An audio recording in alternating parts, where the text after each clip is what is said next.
So bacteria जेके हूंदा आहिनि उहे यूनिसेल्युलर हूंदा आहिनि एंड दैट मीन्स के having one cell okay. So let's discuss about the sizes of bacterias. हाणे जेके बैक्टीरियाज़ हूंदा आहिनि उन्हनि में बि डिफरेंट साइज़िस हूंदियूं आहिनि। They may be of different sizes and they start from 2 to 10 micron. ठीकु आहे। And these are very very small जीअं सेंटीमीटर हूंदो आहे, मिलीमीटर हूंदो आहे। ठीकु आहे, 1 मिलीमीटर इहो एॾो नंढड़ो हूंदो आहे। सम्झो इन में थाउज़ंड्स ऑफ माइक्रोन जेके हूंदा आहिनि उहे अची वेंदा। ठीकु आहे। सो let's discuss about the shapes. हाणे इन जा जेके वैसे त काफ़ी सारा शेप्स हूंदा आहिनि बट इन जा जेके कुझु आहिनि कॉमन शेप्स आहिनि। सो मां उहे डिस्कस थी कयां। One is bacilli that means के rod shaped okay and other is cocci that means के राउंड और oval shape and spirillum that means के लाइक स्ट्रिंग। हिकिड़ो स्पाइरल भी हूंदो आहे, कॉमा भी हूंदो आहे, but these 3 shapes are very common. ठीकु आहे। So there may be the question related with the shapes. ठीकु आहे। So another now the bacterias found किथे कया वेंदा आहिनि। ठीकु, बैक्टीरिया किथे फाउंड कया वेंदा आहिनि। बैक्टीरिया जाते काथे हूंदा आहिनि, जाते काथे असां जिते टच कंदासीं, जंहिं सरफेस ते टच कंदासीं विल फाइंड बैक्टीरिया। ठीकु आहे। They can be in the water, उहे पाणी में बि थी सघनि था। एवरी सरफेस वी टच, असां जंहिं सरफेस ते टच कंदासीं उते बि थी था सघनि and can be found in every living organisms including human. कंहिं बि जेको बि लिविंग ऑर्गेनिज़म हूंदो उहो प्लांट थी थो सघे या ॿियो को थी थो सघे ऐं इंसेक्ट्स थी था सघनि, बर्ड्स थी था सघनि, एनिमल्स थी था सघनि। उन्हनि सभिनी में इंक्लूडिंग ह्यूमन इन्हनि में बैक्टीरिया फाउंड कयो वेंदो आहे। पर इहो बैक्टीरिया जेको हूंदो आहे this may be dangerous and this may not be dangerous. So first let's discuss about the advantages of bacteria. हाणे एडवांटेजिस बैक्टीरिया जा छा आहिनि। अगरि बैक्टीरिया न हुजे हा त असां मिल्क मां योगर्ट कन्वर्ट न करे सघूं हा। जॾहिं मिल्क योगर्ट में कन्वर्ट थींदो आहे त इन में हिकिड़ो लैक्टिक एसिड हूंदो आहे जेको हेल्प कंदो आहे। ठीकु आहे। It helps to convert the milk into the yoghurt. ठीकु आहे।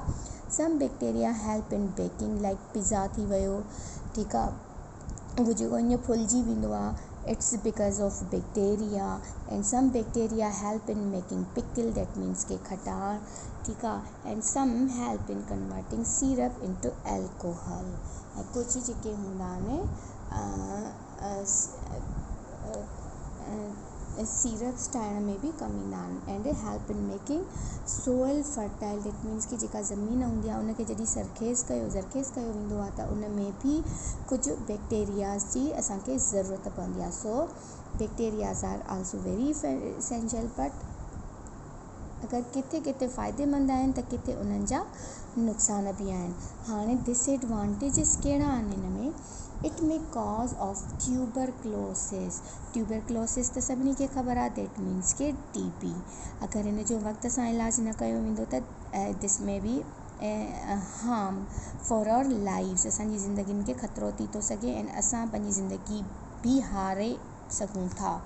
ठीकु आहे। सो ट्यूबरक्लोसिस थींदी आहे जेका उहा बैक्टीरिया जी वजह सां थींदी आहे एंड उन खां पोइ ही जेका आहे निमोनिया आहे एंड कोलरा आहे एंड टाइफॉइड आहे। ये जेके बि डिज़ीज़ आहिनि उहे सभु थींदियूं आहिनि बैक्टीरिया जी वजह सां थींदियूं आहिनि। जॾहिं असांजी बॉडी में बैक्टीरिया इन थी वेंदा आहिनि त असांजा जेके एंटीबॉडीज़ आहिनि उहे फाइट न आहिनि करे सघंदा। ठीकु आहे।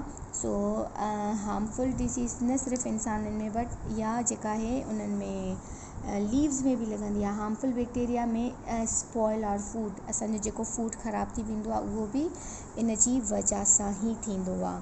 ठीकु and diseases in plants such as citrus canker। citrus canker हिकिड़ी डिज़ीज़ जो नेम आहे जेका प्लांट में हूंदी आहे and mostly it is found in lemon and orange.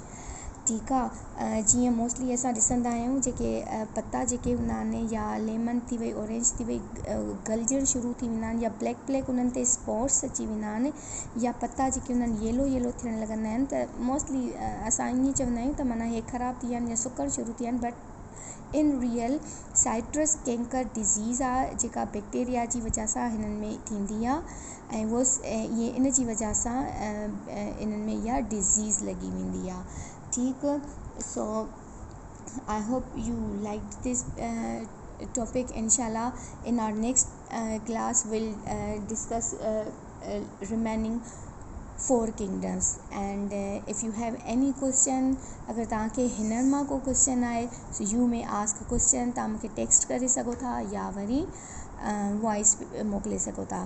Thank U.